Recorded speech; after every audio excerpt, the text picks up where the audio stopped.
आज के इस डीप डाइव सेशन में आप सभी का स्वागत है। मैं आपकी होस्ट हूं और आज का हमारा विषय बहुत ही महत्वपूर्ण है, लेटर मुगल्स एंड रीजनल पास, यानी उत्तरावर्ती मुगल और क्षेत्रीय शक्तियां। हाँ, ये हिस्ट्री का वो चैप्टर है जहाँ से लगातार सवाल पूछे जाते हैं। बिल्कुल सर, हिस्ट्री में डेट्स और इतने सारे राजाओं के नाम याद रखना हमेशा एक हेडेक लगता है, कम से कम मेरे लिए तो। पर मुझे पूरा विश्वास है कि हमारी आज की स्लाइड बाय स्लाइड अप्रोच से मदद मिलेगी और क्रोनोलॉजी दिमाग में एकदम बैठ जाएगी।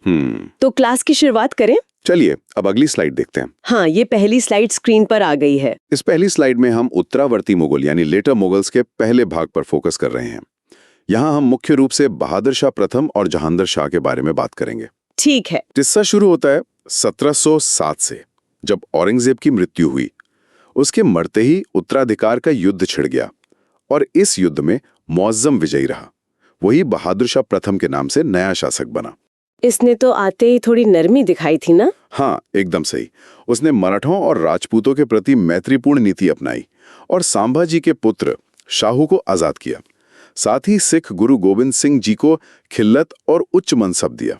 और जहांगीर शाह का कार्यकाल कैसा था? वो बहुत छोटा था, 1712 से 1713 तक।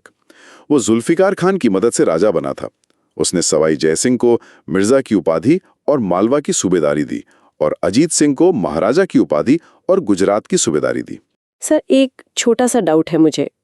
मतलब औरंगजेब के बाद के राजा ताकतवर नहीं थे और दूसरों की मदद से राजा बन रहे थे? बिल्कुल सही।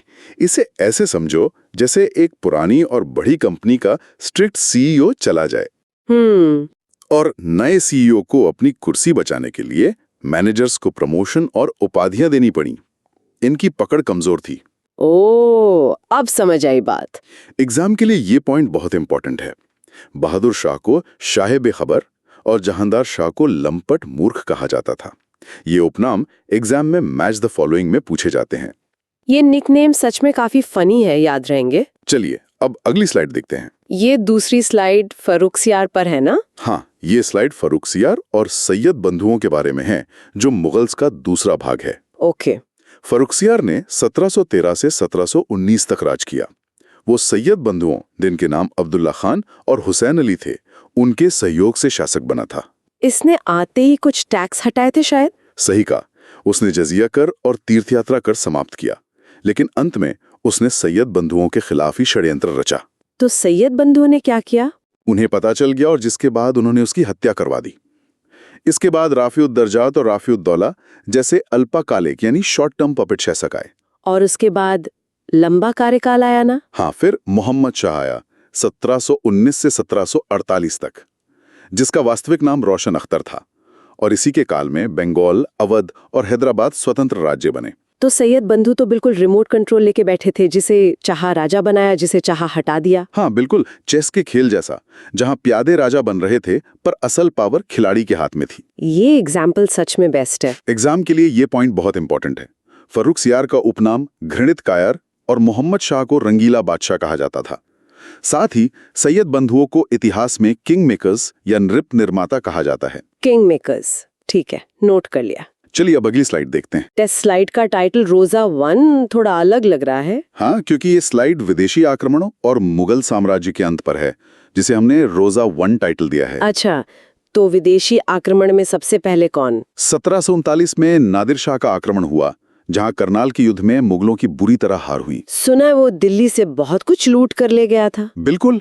नादिर शाह ने 30 करोड़ नकद, कोहिनूर हीरा और शाहजहां का तख्त तौस, जिसे मयूर सिंहासन भी कहते हैं, ईरान लूट लिया। बाप रे, पूरा खजाना ही साफ कर दिया।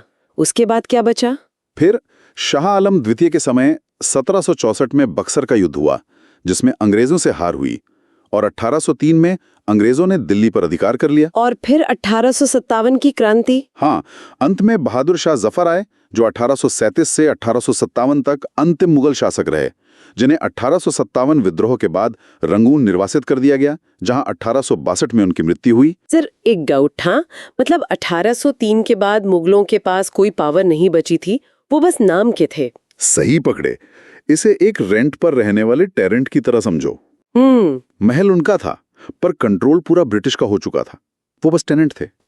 समझ गई मैं। एग्जाम के लिए ये पॉइंट बहुत इंपॉर्टेंट है, तख्ते ताउस पर बैठने वाला अंतिम मुगल शासक मोहम्मद शाह रंगीला था। और इनका क्रम याद रखिएगा, मोहम्मद शाह, उसके बाद अहमद शाह, फिर आलमगीर सेकंड और आखिर में शाह आलम सेकंड।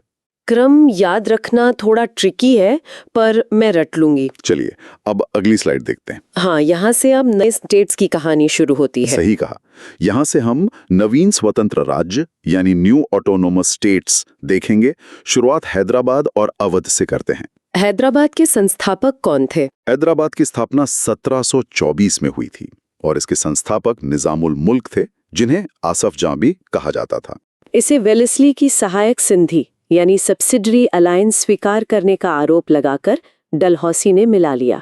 और अवध का क्या सीन था? अवध के संस्थापक सादात खां, जिनका नाम बुरहानुल मुल्क भी था, वो थे, और वहां के अंतिम नवाब वाजिद अली शाह थे। अवध को तो शायद डलहौसी ने किसी और बहाने से हड़पा था ना? हाँ, 1856 में जेम्स आउट्रम की एक रिपोर्ट आई थी। उस रिपोर्ट पर कुशासन मतलब मैल एडमिनिस्ट्रेशन का आरोप लगाकर डलहौसी ने अवध का विलय कर लिया। इसके अलावा कर्नाटक के संस्थापक सादातुल्ला खान थे और राजधानी आरकोट थी। तो डलहौसी ने अलग अलग बहाने बनाए, कभी सहायक संधि तो कभी कुशासन, सिर्फ स्टेट को हड़पने के लिए। बिल्कुल, जैसे एक बैंक लोन न चुकाने पर अलग अलग नियमों का हवाला देकर प्रॉपर्टी जब्त कर लेता है, डलहौसी ने इन शर्तों का फायदा उठाया। चालाक था काफी। एग्जाम के लिए ये पॉइंट बहुत इंपॉर्टेंट है। सहायक संधि मानने वाला पहला राज्य हैदराबाद था और अवध का विलय किस आधार पर हुआ था? कुशासन के आधार पर। ठीक है सर, डन। चलिए अब अगली स्लाइड देखते हैं। ये नवीन राज्य का दूसरा भाग है शायद? हाँ, ये नवीन राज्य का दूसरा भाग है, जिसमें जट्स, राजपूत, केरला और रोहिलखंड हैं। भरतपुर के जट्स के बारे में मैंने थोड़ा पढ़ा है। तो तुम्हें पता होगा कि जट राज्य, जिसका केंद्र भरतपुर था, वहां के सबसे योग्य शासक सूरजमल थे, जिनके समय जट राज्य अपने चरमोत्कर्ष पर था। और राजपूत्स में सवाई जयसिंह की बात आती है ना? सही पकड़ा। राजपूत्स में सवाई जयसिंह, जो अंबर से थे, उन्होंने जयपुर शहर की स्थापना की। साथ ही 5 खगोल शास्त्र यानी ऑब्जर्वेटरीज बनवाई, जो कि दिल्ली, जयपुर, उज्जैन, बनारस और मथुरा में है। और जिज मोहम्मद शाही नामक ग्रंथ बनवाया। केरला और रोहिलखंड का क्या हिसाब था? केरला में मर्तांदा वर्मा, जो ट्रेवनकोर के शासक थे, उन्होंने डचों यानी डच को हराया था। रोहिलखंड के संस्थापक वीर दौलत और अली मोहम्मद खान थे, जिसकी राजधानी ओनला और रामपुर थी। सर, एक बात मेरे दिमाग में घूम रही है। जय सिंह इतने पुराने समय में भी स्पेस और एस्ट्रोनॉमी में इतना इंटरेस्ट रखते थे, ये तो बहुत एडवांस्ड बात है उस दौर के लिए। हाँ, वो उस दौर के साइंटिस्ट किंग थे। उनकी बनवाई गई जंतर मंतर या ऑब्जर्वेटरीज आज भी उनकी साइंटिफिक सोच का सबूत है। वाकई में बहुत आगे की सोच थी उनकी। एग्जाम के लिए ये पॉइंट बहुत इंपॉर्टेंट है। सूरजमल का उपनाम, जाटों का अफलातून, प्लेटो ऑफ जैट्स है। और 5 वेधशालाएं कहाँ हैं? ये places Delhi, Jaipur, Ujjain, Banaras, Mathura direct options में आते हैं। प्लेसेस में याद रखूंगी। चलिए अब अगली स्लाइड देखते हैं। अब लगता है हम पूर्वी भारत का रुख कर रहे हैं। सही है।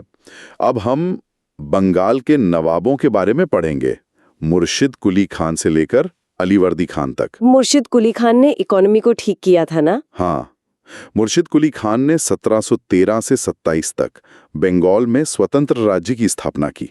उसने कृषि सुधार किए, जैसे तकावी ऋण, जिसे अग्रिम लोन कहते हैं, और इजारेदारी यानी ठेकेदारी प्रथा शुरू की। और अलीवर्दी खान की पॉलिसी क्या थी? अलीवर्दी खान का दौर 1740 से 56 तक था। उसने 1751 में मराठों को उड़ीसा प्रांत और चौथ देना स्वीकार किया था, ताकि आक्रमण से बचा जा सके। इन नवाबों की क्रोनोलॉजी बहुत पूछी जाती है सर। नवाबों की क्रोनोलॉजी ऐसे है: सबसे पहले मुर्शिद कुली खान, फिर शुजाउद्दीन, उसके बाद सरफराज, फिर अलीवर्दी खान, फिर सिराजुद्दौला, उसके बाद मीर जाफर और आखिर में मीर कासिम। तो अगर मैं समराइज करूं, मुर्शिद कुली खान ने इकोनॉमी सेट की और अलीवर्दी ने अपने राज्यों को बचाने के लिए मराठों को टैक्स दिया। सही कहा। चौथ एक तरह का प्रोटेक्शन मनी था, जैसे हम इंश्योरेंस का प्रीमियम भरते हैं ताकि नुकसान ना हो। प्रैक्टिकल पॉलिसी थी एकदम। एग्जाम के लिए पॉइंट बहुत इंपॉर्टेंट है। अलीवर्दी खां का एक मशहूर कथन था, यूरोपियंस मधुमक्खी के छत्ते के समान हैं, जिन्हें छेड़ा ना जाए तो शहद देंगी और छेड़ा जाए तो काट काट कर मार डालेंगी। क्या कथन है, बिल्कुल पॉइंट पर। चलिए अब अगली स्लाइड देखते हैं। ये स्लाइड तो मेरे फेवरेट टॉपिक पर है, मैसूर राज्य। हाँ, ये स्लाइड मैसूर राज्य के पहले भाग पर है, जिसमें हैदर अली का उदय शामिल है। उसने सेना को आधुनिक बनाया था शायद। बिल्कुल। हैदर अली 1761 में मैसूर का शासक बना। उसने 1755 में दिंडीगुल में फ्रांसीसियों की मदद से आधुनिक शस्त्रागार यानी मॉडर्न आर्सेनल की स्थापना की। और पहले युद्ध का रिजल्ट क्या रहा? फर्स्ट एंग्लो मैसूर वॉर, जो 1767 से 69 तक हुआ, उसमें हैदर अली विजयी रहा और मद्रास की संधि हुई 1769 में। तब ब्रिटिश गवर्नर वेरेल्स था। सेकेंड वॉर में कहाँ गलती हुई फिर? सेकेंड एंग्लो मैसूर वॉर 1780 से 84 के बीच चला, जिसमें पोर्टो नोवो की लड़ाई 1781 में सर आयर कूट ने हैदर को हराया। 1782 में हैदर की मृत्यु हुई और उसका बेटा टिपू सुल्तान शासक बना। तो युद्ध कैसे खत्म हुआ? ये युद्ध मैंगलोर की संधि 1784 से खत्म हुआ, जब गवर्नर वॉरेन हेस्टिंग्स था। से एक बात बताएं, मतलब हैदर अली अकेले ऐसे शासक थे जिन्होंने पहले युद्ध में अंग्रेजों को हरा दिया था? बिल्कुल। हैदर अली की स्ट्रैटेजी और फ्रेंच वेपन्स का कॉम्बिनेशन इतना स्ट्रांग था कि उसने ब्रिटिश को डिफेंसिव पर ला दिया था शुरुआत में ही। कमाकाज़े स्ट्रैटेजी। एग्जाम के लिए ये पॉइंट बहुत इंपॉर्टेंट है। दिंडीगुल 2 जगह है जहां हैदर अली ने मॉडर्न आर्सेनल बनाया था। और गवर्नर्स याद रखें, फर्स्ट वॉर में वेरेल्स और सेकेंड वॉर में वॉरेन हेस्टिंग्स। Got it. चलिए अब अगली स्लाइड देखते हैं। ये टीपू सुल्तान पर है। हाँ, ये मैसूर का दूसरा भाग है जिसमें टीपू सुल्तान और मैसूर के पतन की बात है। थर्ड वॉर में काफी नुकसान हुआ था इनका। हाँ, थर्ड वॉर 1790 से 92 के बीच हुआ, जिसमें टीपू की हार हुई। उसे आधा राज्य और 2 बेटे अंग्रेजों को बंधक के रूप में देने पड़े। ये श्रीरंगपटना की संधि थी और गवर्नर कॉर्नवालिस था। और फोर्थ वॉर? फोर्थ वॉर 1799 में हुआ। तब गवर्नर विलिस्ली था, जिसमें श्रीरंगपटना किले में रक्षा करते हुए टीपू की मृत्यु हुई। हार के अलावा टीपू अपने सुधारों के लिए भी तो जाना जाता है। लगाया, मैंगलोर और वाजिदाबाद में डॉकयार्ड्स बनाए और विदेशों में आधुनिक दूतावास बनाए। ये सुनकर सच में मैं थोड़ी सरप्राइज्ड हूँ। टीपू तो सच में ग्लोबल लेवल पर सोच रहे थे। एम्बेसीज और नेवी बनाना उस समय बहुत आगे की बात थी। सही पकड़ा। टीपू समझ गया था कि अगर अंग्रेजों को हराना है तो उन्हीं की तरह आधुनिक टेक्नोलॉजी और अंतर्राष्ट्रीय गठबंधन करने होंगे। A vision ahead of its time. Exam के लिए ये पॉइंट बहुत इंपॉर्टेंट है। सहिष्णुता के मामले में टीपू ने श्रृंगेरी मंदिर शारदा देवी को दान दिया था। इसके अलावा उसने नया कैलेंडर और सिक्का ढलाई की नई प्रणाली भी शुरू की थी। ये सब नोट्स में ऐड कर लेती हूँ। चलिए अब अगली स्लाइड देखते हैं। यहाँ से उत्तर भारत का सीन शुरू हो रहा है, सिख राज्य। हाँ, अब हम सिख राज्य के बारे में बात करेंगे, खासकर महाराजा रंजीत सिंह और पंजाब पर। इनकी शुरुआत कैसे हुई थी? बैकग्राउंड ये है कि बंदा बहादुर की हत्या जो 1716 में हुई, उसके बाद सिख 12 मिसलों में बट गए थे। महाराजा रंजीत सिंह भी किसी मिसल से थे। हाँ, महाराजा रंजीत सिंह, जिनका जन्म 1780 में हुआ, वो सूकरचकिया मिसल से थे और उनके पिता महासिंह थे। उन्होंने कैपिटल किसे बनाया? उन्होंने लाहौर को अपनी राजनीतिक राजधानी और अमृतसर को धार्मिक राजधानी बनाया।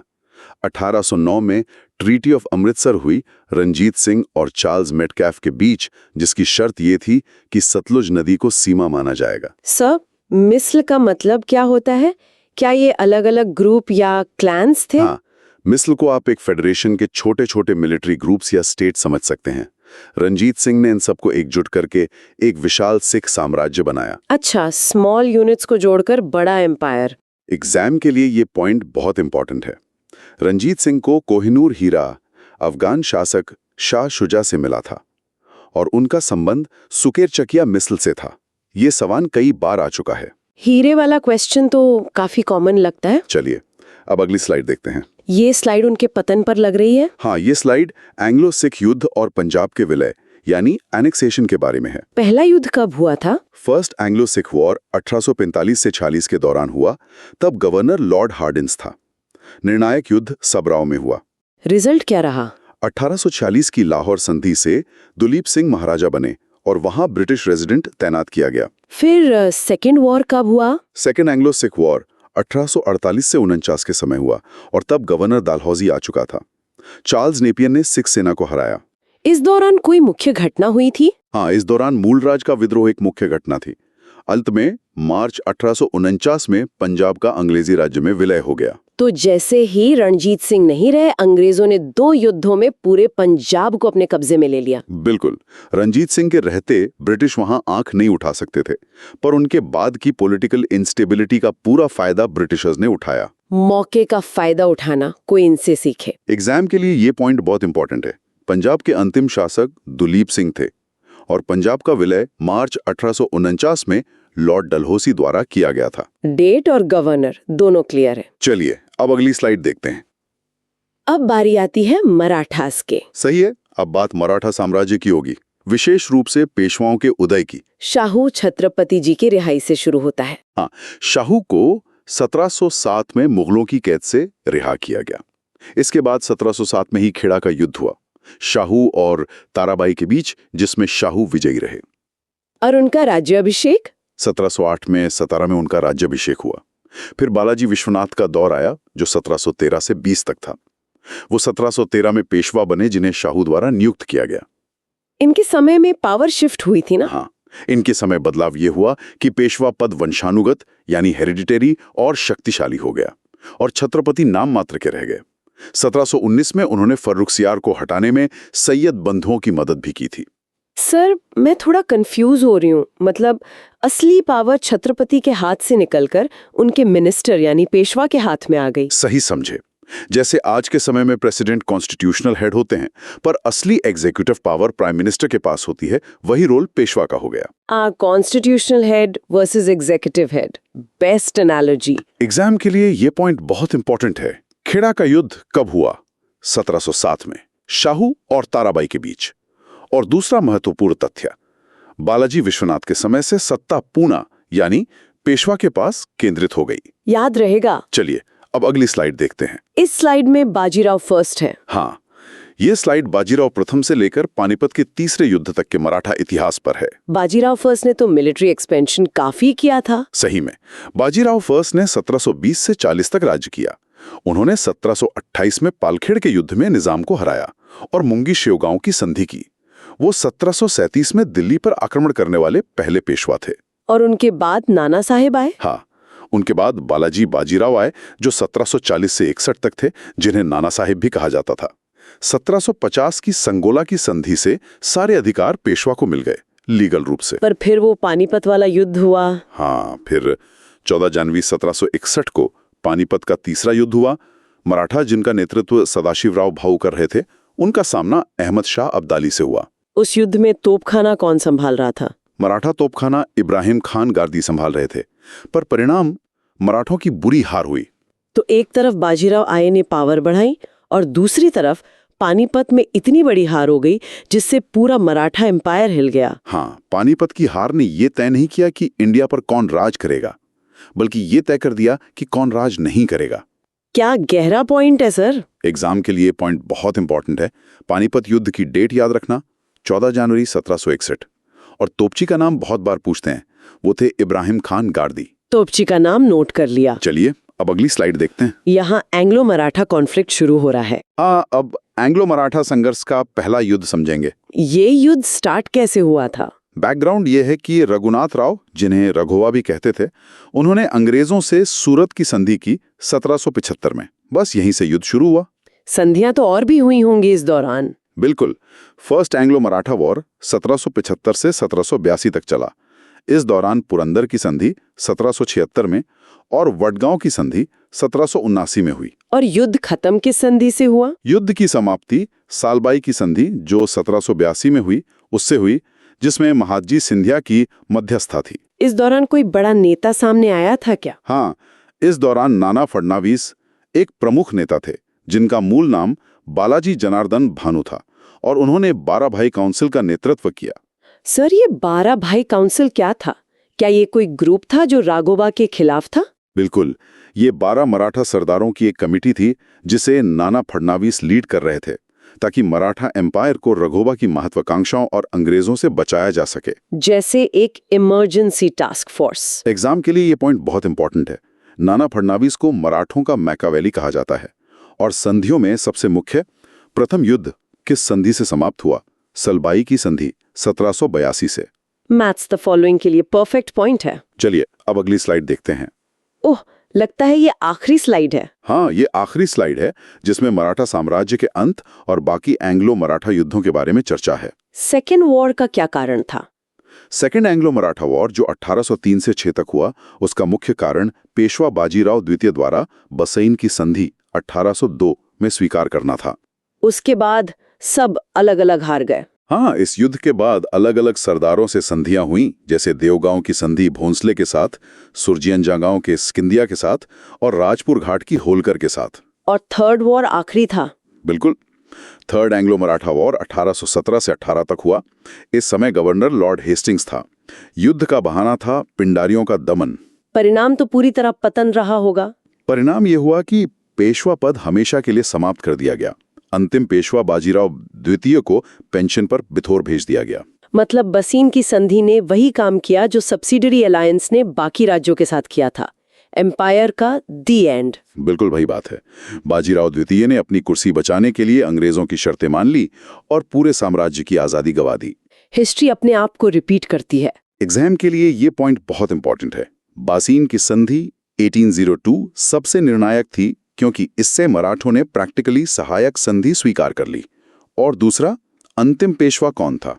बाजीराव सेकंड। ये क्रोनोलॉजी बहुत क्लियर हो गई अब। इसके साथ हमारी आज की स्लाइड्स यहाँ कंप्लीट होती हैं, पर क्लास खत्म करने से पहले मैं एक फाइनल थॉट देना चाहूंगा। जरूर सर। आज तुमने देखा कि कैसे जब सेंट्रल पावर जैसे कि मुगल्स कमजोर होती हैं तो रीजनल पावर्स उठती हैं, पर जब वही रीजनल पावर्स आपस में ही लड़ती रहती हैं तो कोई तीसरी ताकत जैसे कि ब्रिटिश ईस्ट इंडिया कंपनी आकर फायदा उठा लेती है। इस पर थोड़ा विचार करना कि क्या आज की जियोपॉलिटिक्स में भी ऐसा ही होता है। वाकई सर, ये पॉइंट तो काफी डीप है। बड़े बड़े देश आज भी इस तरह का पास स्ट्रगल करते हैं। ये पर्सपेक्टिव मेरे लिए बहुत आई ओपनिंग था। फैक्ट्स को बस रटने की जगह कहानी की तरह समझने से एग्जाम का डर थोड़ा कम हुआ है। इस शानदार सेशन और गाइड करने के लिए बहुत बहुत थैंक्स सर। आज की डीप डाइव यहीं खत्म करते हैं। अलविदा।